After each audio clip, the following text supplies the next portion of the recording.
estava sepultado, foi levado às pressas por soldados ímpios, colocado num túmulo, colocado uma pedra sobre ele, sobre a ordem de Pilatos, e tudo parecia estar perdido. Havia um terrível silêncio, porque o Deus Todo-Poderoso estava parado. Os homens aparentemente o pararam. E aquele que muito curou, muito reviveu, agora está ferido, frio, inerte. Sem dúvida, a fé cristã é muito peculiar e particular. A ruína da sexta-feira e do sábado é a sensação que muitos de nós têm: Deus me abandonou, o meu Deus se tornou fraco, a minha fé se tornou impotente. Um silêncio sepulcral domina a terra. E o que antecede a Páscoa? Trevas e silêncio. O que antecede a vida? Trevas e silêncio. Ruínas. E eu pergunto, quem de nós aqui não teve um dia que começasse com trevas? Quem de nós não teve um mês, um projeto, um sonho maravilhoso, que você se vê mergulhado em ruínas? Porque a cruz é ruína. E evangelho não dá para tirar a dor da conversa, não dá para tirar a luta da conversa. Mas Jesus passa pela ruína, desfaz a ruína e extrai glória da ruína. É como se fosse um dia chuvoso. Você está com frio, você coloca um casaco, você se prepara, e daqui a pouco surge um sol fantástico, e como uma cebola você vai tirando as camadas de blusa, e daqui a pouco você está à brisa de um tempo agradável. A glória de Deus pode surgir de ruínas. Ei, a glória de Deus pode surgir de ruínas. Ruínas médicas, ruínas familiares. Esse é o poder do evangelho. Ruínas profissionais, ruínas emocionais. Sim, Deus pode fazer algo grandioso a partir de um dia muito ruim, de uma fase muito ruim, de uma época muito ruim. E é maravilhoso perceber que não existe ruína, seja qual for a gravidade da sua vida, seja qual for o buraco que você se enfiou, seja qual for a complexidade das pessoas que convivem com você, porque tem gente que é extremamente complexo, pessoas que a gente fala e não entende, seja lá qual for o embaraço. Eu quero dizer que não existe ruína que Deus não possa fazer glórias estarem lá, e Jesus é o maior exemplo disso. Jesus é o maior exemplo disso. Ele estava no céu, tomado de glória, poder, desceu à terra, se humilhou. Numa quinta-feira, ele lava os pés dos discípulos, parte o pão, estabelece a última ceia. Na quinta-feira à noite ainda, é levado ao Monte das Oliveiras, onde ele vai orar, porque diz que a sua alma está angustiada, angústia de morte, diz Jesus. Os discípulos que ele leva, Pedro, Tiago e João, estão dormindo, e ele acorda os discípulos dizendo: ei, acordem, porque o espírito está pronto, mas a carne é fraca. Não adianta, eles voltam a dormir, e por 3 vezes naquela noite, naquela quinta-feira, ele olha para o Pai e diz: Pai, se for possível me tira daqui, se for possível afasta de mim o cálice. Ele pede uma vez, o Pai não fala nada, e ele termina dizendo: então que seja feita a tua vontade. Ele fala a segunda vez, e o Pai fica em silêncio, e ele diz: então que seja feita a tua vontade. E ele fala a terceira vez, e o Pai fica em silêncio, e ele diz: seja feita a tua vontade. E a Bíblia diz que na terceira vez, ele se levanta e ele se apresenta àqueles que vão vir prendê-lo. E junto com os guardas romanos, junto com os fariseus, os sacerdotes, quem vem à frente? Quem vem à frente? Judas. O Judas vem à frente. E Judas deve ter estendido as mãos, dado um abraço nele, e depois do abraço, a Bíblia diz que o sinal era um beijo. Ele é beijado. E quando ele é beijado, Pedro arranca a espada, e Pedro entende o que está prestes a acontecer. Pedro tira a espada, corta a orelha de um soldado, Malco, e Jesus diz: não, parem, está no plano. Jesus pega a orelha do soldado, reconstrói, entrega as mãos e vai. Dali ele é levado para Caifás, o sumo sacerdote. Estava tudo pronto. Jesus já tinha qual era a acusação. A acusação era blasfêmia. Ele blasfemou o templo. Ele apanha. Ele é surrado. Mas os fariseus, os sacerdotes não podiam condenar Jesus à morte. Tinha que ser Roma. E aí Caifás condena Jesus, mas ele tem que ir até Pilatos, e Pilatos manda até Jesus, porque Pilatos é o governador romano, e ele precisa ser condenado à morte romana, e ele é levado até Pilatos. Pilatos olha para Jesus e diz: mas o que vocês acusam esse homem? E aí começam a dizer: olha, ele profanou o templo, ele profanou o templo. E Pilatos olha para Jesus, olha para a acusação e fala: esse homem é inocente, ele não tem nada. Mas o povo grita: não dá para deixá-lo vivo. Há um ódio, há uma fúria, há uma raiva.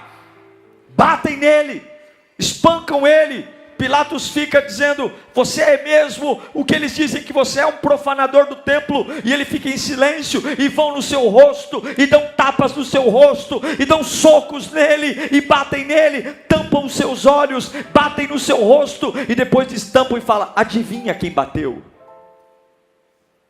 Adivinha quem bateu? Pilatos lava as mãos e diz: olha, eu não vejo nada para condená-lo, mas se vocês querem, vocês não querem que eu solte alguém?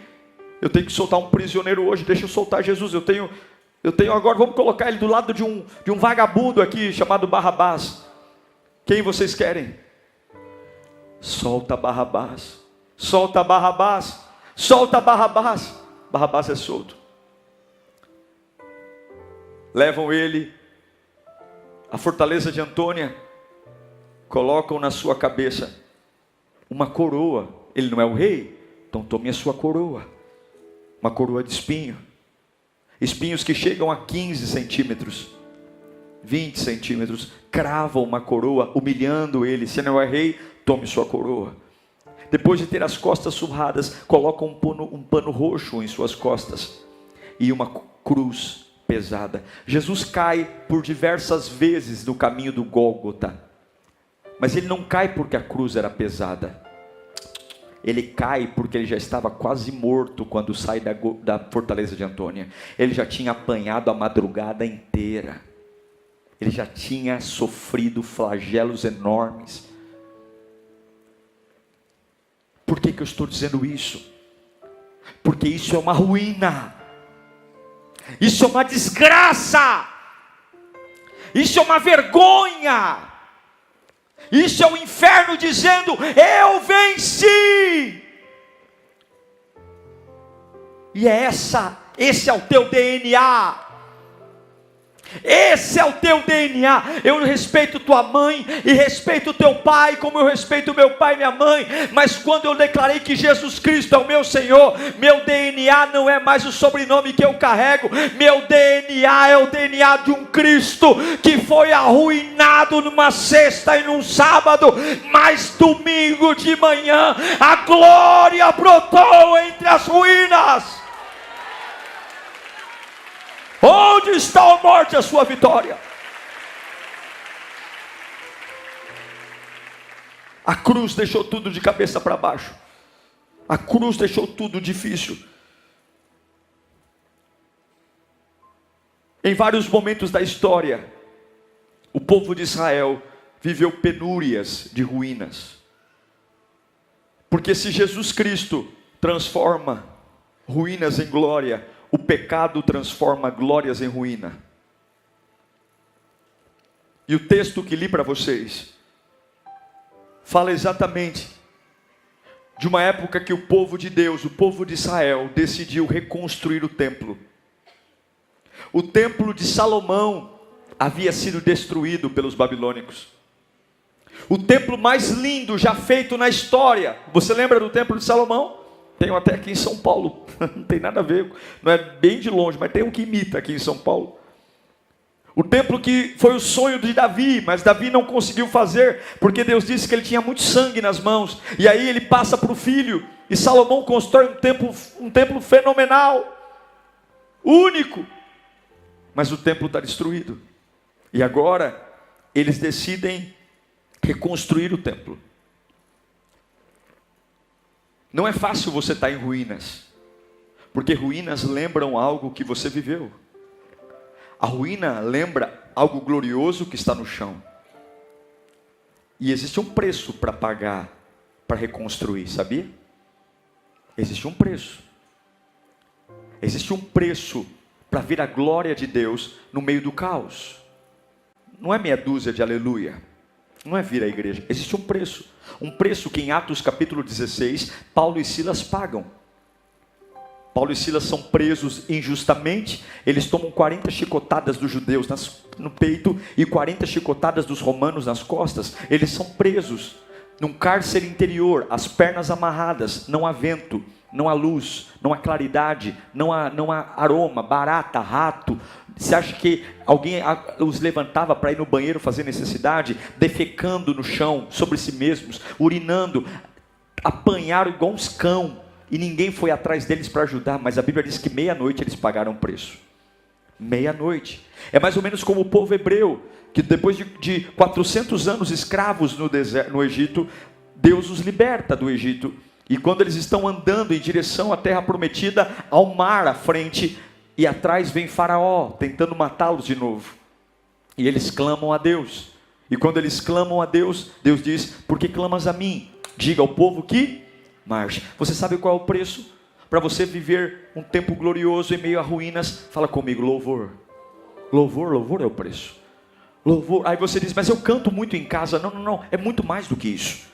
É muito mais. Por quê? Porque de alguma forma, biblicamente falando, Deus ama pessoas que conseguem louvá-lo em meio a ruínas.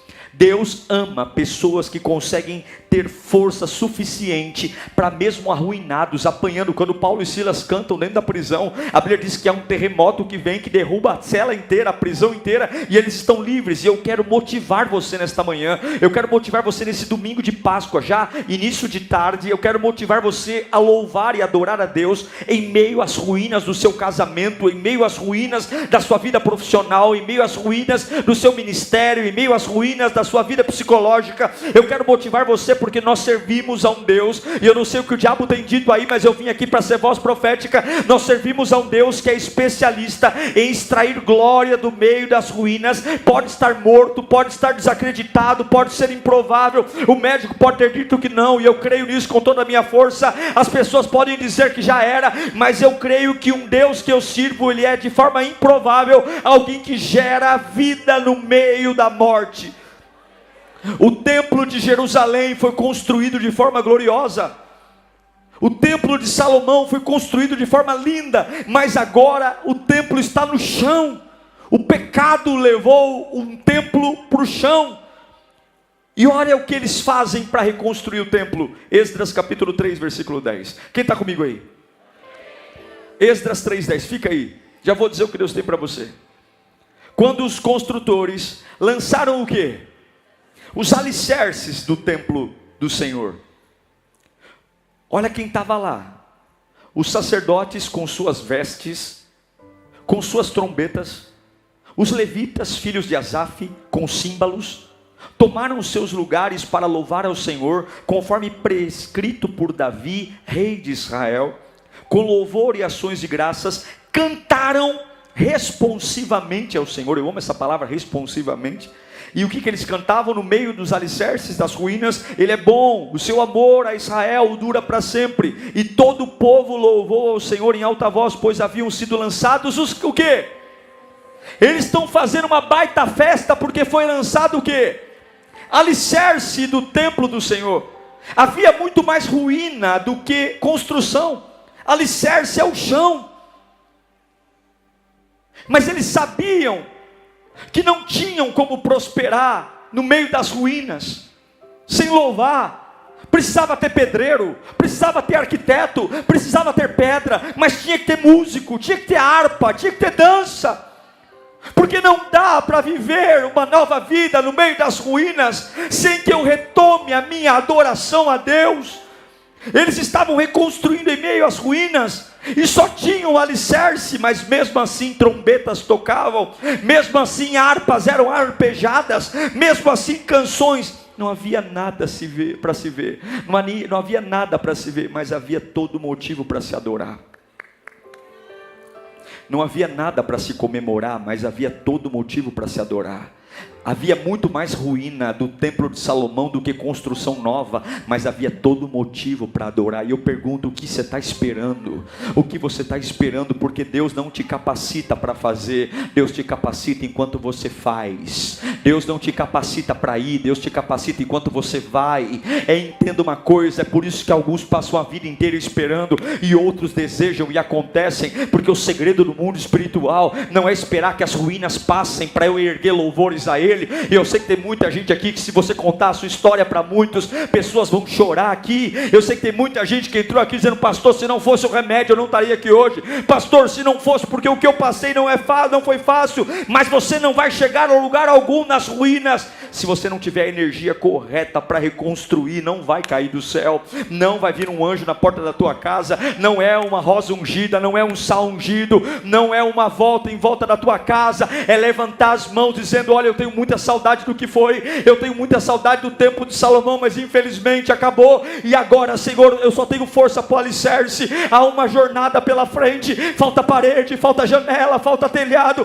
falta mobília, mas eu sei de uma coisa: só vou conseguir terminar se eu te adorar, só vou conseguir terminar se eu te louvar, só vou conseguir vencer, porque do meio do entulho se eu adoro a glória.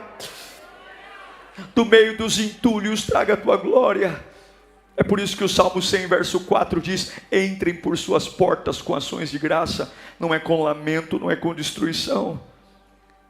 Só que enquanto você louva, algo acontece. Sempre vai ser assim.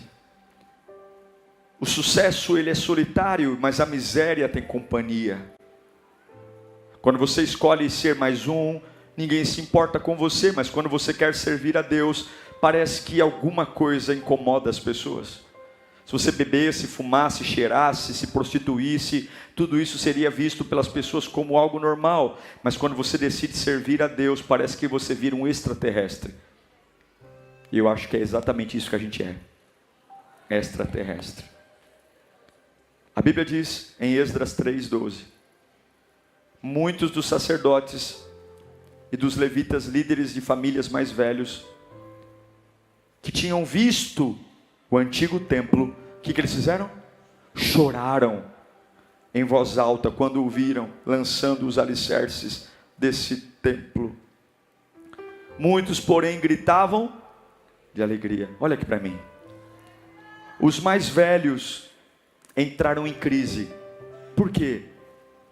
Porque eles sabiam que esse templo que estava sendo construído não ia ser tão bonito quanto o templo de Salomão. Havia aquele sentimento de: o que eu fiz da minha vida? Sabe aquela culpa que a gente carrega por algumas vezes? Fala assim: puxa, como eu pude ser tão bobo, como eu desperdicei. Tá bom, nós estamos construindo esse novo templo, mas nem de perto ele vai ter o ouro, ele vai ter a beleza, o requinte que o templo de Salomão teve. E a Bíblia diz que eles choram, eles constroem, mas choram, se lembrando. E há do outro lado os jovens que não viram o templo de Salomão. Então aquele para eles é o primeiro templo. Então eles estão muito felizes, porque pela primeira vez eles vão conseguir cultuar a Deus no templo. E eu sei que aqui, nesse culto, há mais ou menos essa mistura. Há pessoas que estão muito vividas aqui, dizendo: pastor, eu tenho muitas experiências das quais eu me arrependo. E eu sei que muitos não se perdoam, muitos se culpam. Por que eu agi assim? Por que eu falei daquele jeito? Por que eu tomei aquelas decisões? Por que que eu pisei na bola? E eu sei que eu estou reconstruindo, e há aquele sentimento de dizer assim: as melhores oportunidades da minha vida já passaram, os meus melhores tempos já passaram. E talvez esse seja o grito dos mais velhos, e talvez dos mais novos. Mas a Bíblia diz no versículo 13 que não era possível distinguir entre o som dos gritos de alegria e o som do choro. Misturou tudo num barulho só. Pois o povo fazia um enorme, no meio das ruínas havia um enorme barulho. E o som foi ouvido a grande distância. Capítulo 4 de Esdras, versículo 1. Quando os inimigos de Judá e de Benjamim souberam que os exilados estavam reconstruindo o templo do Senhor, o Deus de Israel. Capítulo 4, verso 4. Então gente da região começou a desanimar o povo de Judá e a atemorizá-lo, para que não continuassem a construção. Verso 5. Pagaram alguns funcionários para que se opusessem a eles e frustrassem os planos deles. E fizeram isso durante todo o reinado de Ciro, até o reinado de Dário, rei da Pérsia. Verso 6. No início do reinado de Xerxes, apresentaram uma falsa acusação, uma acusação contra o povo de Judá e de Jerusalém. Só tem ruína. Mas quando começa a ter barulho no meio da ruína, vem a inveja. Só tem ruína. Mas quando começa a ter louvor no meio da ruína, vem a perseguição. Só tem ruína. Mas quando alguém começa a chorar no meio da ruína e tocar uma trombeta, vem tentativas de desânimo. Só tem ruína. Mas quando alguém começa a fazer barulho no lugar que era para ser velório, a inveja e o medo e a oposição se levanta. Acusadores, perseguições. Porque eu gosto de você, mas reconstruído não. Tem gente que não está preparado para te ver reconstruído. Tem gente que te ama muito aos olhos dele, mas não estão preparados para ouvir o som a grande distância. E eu quero dizer que o som que você emite a Deus vai ecoar por grandes distâncias. Parentes seus que moram na Bahia, Manaus, Belo Horizonte, Florianópolis, Suíça, Estados Unidos, vai chegar um som lá, que aquele camarada que era encachaçado, aquela pessoa que era infeliz no amor, aquele irmão e aquela irmã que nunca deu certo para nada na vida, de repente começa a ter barulho no meio da ruína, e vão tentar vir para cá para investigar, vão tentar dizer que é mentira. Talvez tudo começou a piorar porque você deixou o seu louvor ecoar.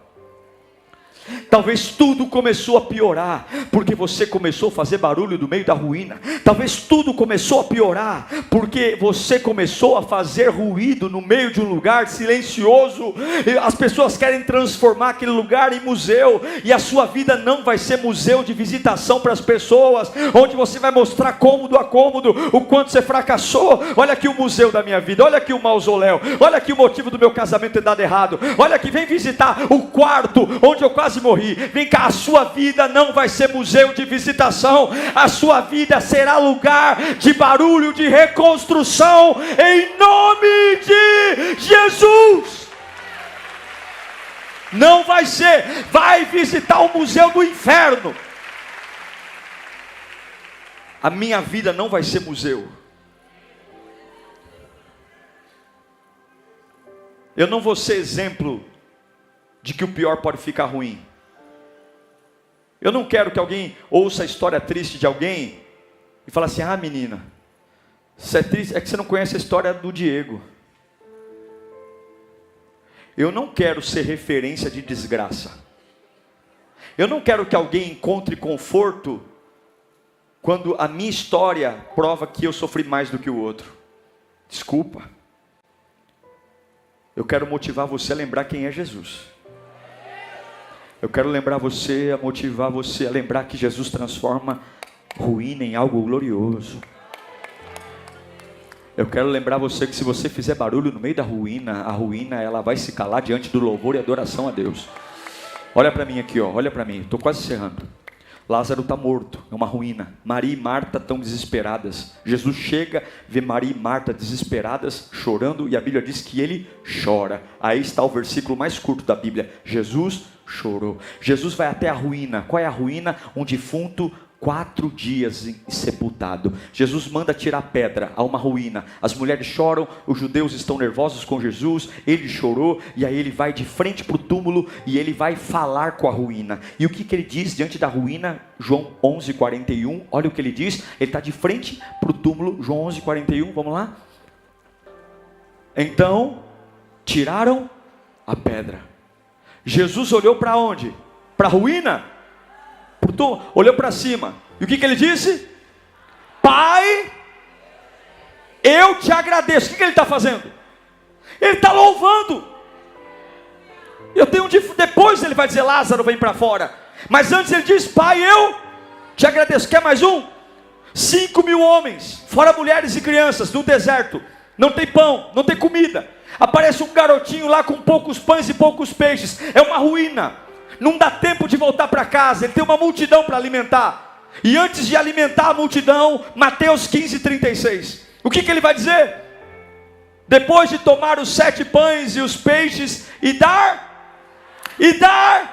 graça, ele partiu. Por quê? Eu não converso com ruína, eu adoro em meio às ruínas. Eu não analiso ruína, eu não estudo ruína, eu não como é que fala? Faço catálogo de ruína, eu não tiro foto de ruína. Ruína eu adoro, está aqui, o médico disse acabou, eu adoro. A família diz já era, eu adoro. Levanta a sua mão para cá. Eu declaro que Deus vai destravar a sua alma hoje. Eu declaro que você não vai virar um museu. Eu declaro que nesse domingo de Páscoa, a cruz é o maior exemplo, que no meio do caos pode haver esperança. Eu declaro unção sobre a sua vida. Tudo que tiver em ruína, casamento, filho, namoro, ministério, não tem jeito, vai vir vida. Só que além do louvor, tem que ter uma outra coisa. Fica comigo aqui. O louvor te conecta com Deus. O louvor te fortalece. Não sei se você está se lamentando ou está feliz, mas há uma ruína, o louvor. Mas tem uma coisa que o louvor não faz. E precisa ter. O louvor não te dá futuro. Quem te dá futuro é a palavra. Enquanto o louvor te fortalece, te conecta com Deus, a palavra te dá futuro. Então eles estão construindo os alicerces. Eles trazem levitas, eles trazem pessoas que trocam trombeta, eles trazem arpistas, sacerdotes. Mas aí agora em Esdras, capítulo 6, versículo 14, a Bíblia diz que eles trazem a profecia. Dessa maneira, os líderes dos judeus continuaram a construir e prosperar, encorajados por quê? Pela pregação dos profetas Ageu e Zacarias, descendentes de Ido. E eles, olha para o seu irmão e fala: você vai terminar. E eles terminaram a reconstrução do templo conforme a ordem de Deus de Israel e os decretos de Ciro e de Dário e Ataxerxes, reis da Pérsia. Eles trazem pregadores, porque o ambiente que você frequenta na reconstrução determina a qualidade da reconstrução. O ambiente que você cria no meio das ruínas determina se você vai ter glória ou desgraça. E eu pergunto para você, lindão, lindona, mesmo que você não voltar aqui nunca mais na sua vida, quem você está ouvindo no meio das suas ruínas? Quem tem sido a voz que você tem trazido para as suas ruínas? Não é só através do louvor, mas é a palavra. O louvor me conecta com Deus e a palavra me dá futuro. A palavra me permite ver o futuro em meio às ruínas. Eles estavam sendo encorajados pela palavra de Deus. Quer ver um exemplo? Olhe para mim aqui. Os velhos estavam chorando, não estavam chorando? Por que eles estavam chorando? Porque o templo atual não seria tão bonito como o templo antigo. Mas tem palavra no meio da ruína. E sabe o que a palavra diz? Coloca para mim Ageu 2:9. O profeta Ageu está lá, eles estão mexendo com cimento, mexendo com pedra, e o Ageu 2:9 levanta a mão e está dizendo: não chora não, não chora porque o templo não é tão bonito não, porque a glória deste novo templo será maior do que a do antigo, diz o Senhor dos exércitos, e nesse lugar estabelecerei a paz, declara o Senhor dos exércitos. Escuta aqui, ó, eu não sei se vai ser igual, porque Deus não precisa de nada que você já teve, Deus não precisa de casa que você já teve, carro que você já teve. Pare de pedir para Deus fazer igual, não vai ser igual, vai ter outra cor, vai ter outro tamanho, vai ter outro jeito, vai ter outra hora. Deus não precisa das ruínas de novo, Ele vai fazer coisas novas. Levanta a mão para cá, mas algo eu te afirmo: glória como que está para vir, você não viu ainda, glória como é que está para chegar, você não provou ainda. Eu libero essa palavra em nome de Jesus. Nada do que você viveu Deus vai usar, nada do que você teve Deus vai usar, nada do que você plantou vai precisar. É novo, é novo. Adore no meio da ruína, ouça a palavra no meio da ruína, que a glória que está para vir você nunca teve. Você nunca adorou como vai adorar, você nunca cantou como vai cantar, você nunca pregou como vai pregar, você nunca teve relacionamento com teus filhos como vai ter agora. Aí você vai dizer: pastor, mas como era? Era para eu ter morrido, era para eu ter acabado. Lembra que antes da ressurreição teve treva, antes da ressurreição teve silêncio, antes da ressurreição teve o caos. E eu quero dizer que o diabo não pode parar o que Deus está prestes a fazer. Receba,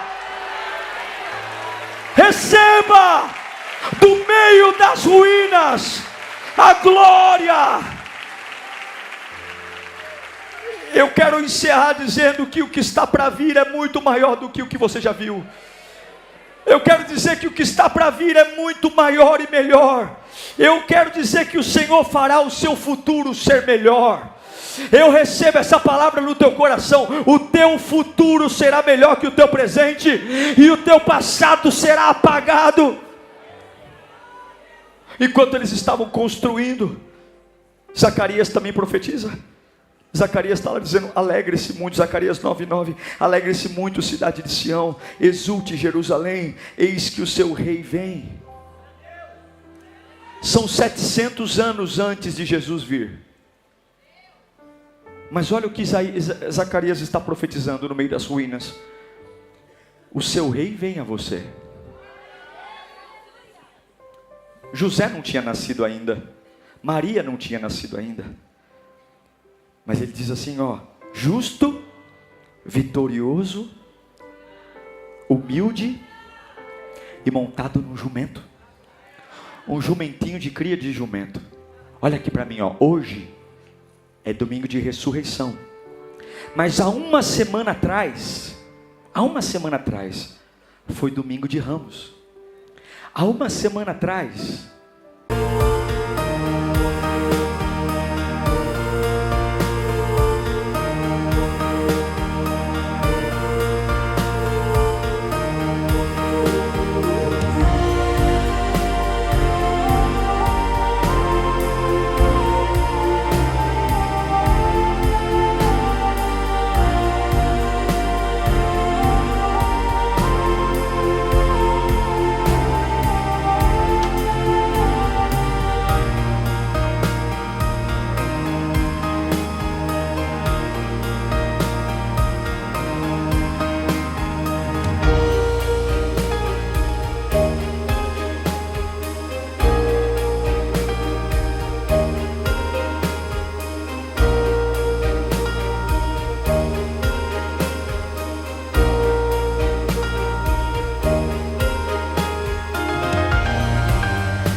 Memories of neon dreams I wander through the night, lost in a sea of stars where your whispers take flight.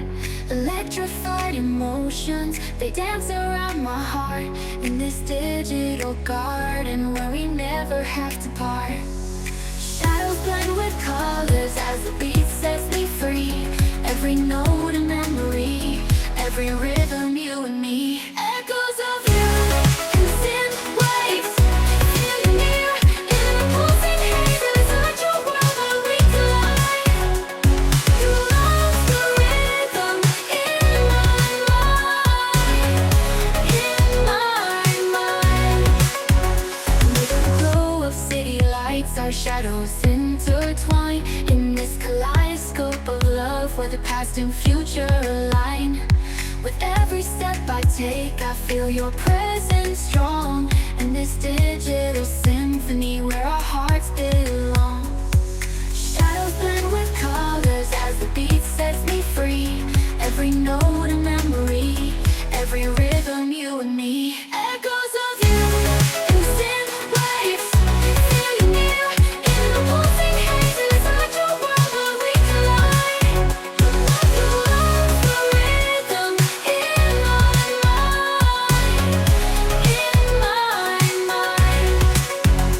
And in silence between the beats I find your voice.